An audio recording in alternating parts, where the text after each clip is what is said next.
एक सबसे बड़ी चीज एसएससी सीजीएल की जो तैयारी करने वाले बच्चे उनके लिए इन्होंने कहा है कि हम पोस्टपोन नहीं कर रहे हैं एग्जाम, हम टाइम पे कंडक्ट करेंगे। कोशिश कर रहे हैं हम टाइम पे करेंगे, बट एक वीक ये लेके चल रहे हैं। बट मुझे ऐसा जो पता है वो ये कि 10 से 15 दिन पोस्टपोन करेंगे। बाकी आप यही मान के चलो, यही तैयारी करो कि 13 तारीख से एग्जाम हो।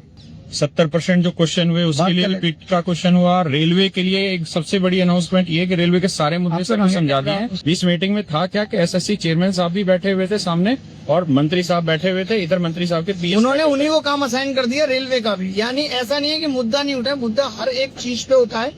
और बात अगर आज यहाँ तक पहुंची है तो आगे सूरत और भी ज्यादा बदलेगी। आप एकदम परेशान ना हो। हर एक मुद्दे पे बात हुई, जो उनकी शिकायत हम लोगों से थी वो भी दूर हुई और जो हमारी उनसे थी वो भी काफी हद तक दूर हुई।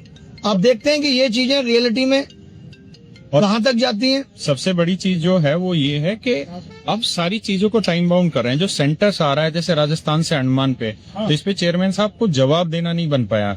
जो जम्मू कश्मीर से और दिल्ली में जो सेंटर डाला गया ब्लाइंड बच्चों का, उस पे कोई जवाब नहीं दे पाए। तो जितेंद्र सिंह जी ने बिल्कुल सख्त लहजे में इस चीज का कहा कि नहीं, बच्चों के साथ ये अनजस्टिस बर्दाश्त नहीं होगा।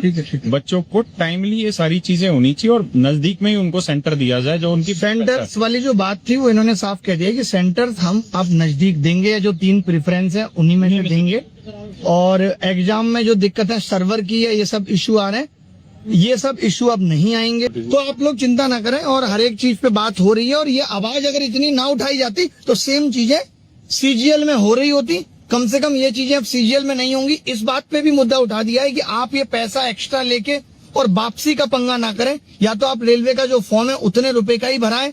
जो ये चीज चलती है कि एक्स्ट्रा पैसे भरा लिए गए, रेलवे की वैकेंसी टाइमलाइन के अंदर ही फिल हो, इस पे भी बात हुई। और दूसरी चीज ये है कि अभी ये सिर्फ वर्बली हो रही हैं, तो इसलिए किसी भी चीज को ना तो हम ऐसा मान रहे कि ऑथेंटिक है, ना जब तक ये लिखित रूप से ना जितनी चीजें ये ले आएंगे, ये कह रहे हैं 1 हफ्ते में हम सीपीओ का रिजल्ट ले आएंगे, तो देखते हैं 1 हफ्ते में ये क्या क्या करते हैं।